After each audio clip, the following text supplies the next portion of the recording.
चोरीस केलेला 50 लाखांचा माल मुंबई पोलीस झोन 1 ने केला परत, सलाम तुमच्या कर्तृत्वाला.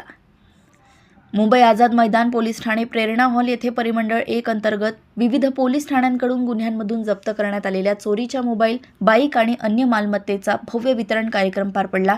सामान चोरीला गेलं की परत मिळत नाही अशी जनता समजूत बाळगते, पण जवळपास 45 ते 50 लाख रुपये किमतीची मालमत्ता नागरिकांच्या हाती परत देण्यात आली.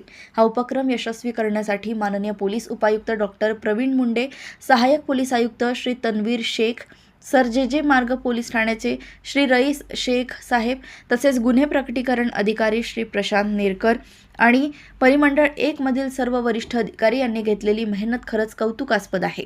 आपण पोलीस फक्त वाईट म्हणून बोलतो, पण अशा चांगल्या गोष्टी लोकांसमोर यायलाच हव्यात. आज जो विश्वास जनतेच्या मनात निर्माण झालाय तोच मुंबई पोलिसांची खरी ओळख आहे, असे मत यावेळी सुरक्षा पोलीस टाइम्सचे सहसंपादक रणजित मस्के यांनी मांडले. मुंबई येथून सहसंपादक रणजित मस्के यांची रिपोर्ट.